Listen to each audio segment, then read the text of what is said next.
ঘরের বাচ্চাদের এক্সাম থাকলে ঘরের অনেক কাজ কিন্তু পেন্ডিং অবস্থায় পড়ে থাকে।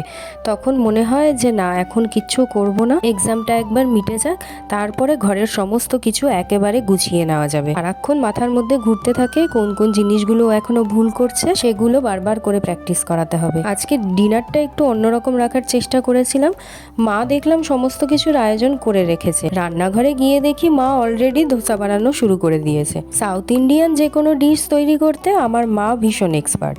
আসলে চিত্তরঞ্জনে যে কোয়ার্টারটায় থাকতাম, পাশের কোয়ার্টারে যে ফ্যামিলি থাকতো তারা সাউথ ইন্ডিয়ান ছিলেন। তাদের ঘরে যখনই ইডলি ধোসা তৈরি হতো আমাদেরকেও দিয়ে যেতেন। প্রথম প্রথম খুব একটা খেতে ভালো না লাগলেও আস্তে আস্তে সাউথ ইন্ডিয়ান খাবারের ফ্যান হয়ে গেলাম। আর ওই আন্টির কাছ থেকেই কিন্তু আমার মা রেসিপি জেনে জেনে সমস্ত সাউথ ইন্ডিয়ান খাবার তৈরি করা শিখেছে। এখনকার মতো তো তখনকার দিনে আর সবার হাতে স্মার্টফোন ছিল না। মুখে মুখেই বলে দিতেন কতটা কি পরিমাণ ডাল, কতটা পরিমাণ চাল লাগবে, কি মশলা ইউজ করতে হবে, সাম্বারে কি কি সবজি দিতে হয়, সমস্তটা মুখে মুখেই বলতেন। আর মা সেইগুলো শুনে বাড়িতে ট্রাই করতো। অনেক সময় ওই আন্টি নিজে এসেই দেখিয়ে দিয়ে যেতেন কিভাবে কি করতে হবে। যাই হোক, আস্তে আস্তে আমার মাও সাউথ ইন্ডিয়ান খাবার তৈরি করতে এক্সপার্ট হয়ে গেল। মাঝে এরকম ভাত রুটির বদলে যদি অন্যরকম ডিনার করা যায় তাহলে ব্যাপারটা বেশ জমে যায়, খাবারের একঘেয়েমিটাও কেটে যায়।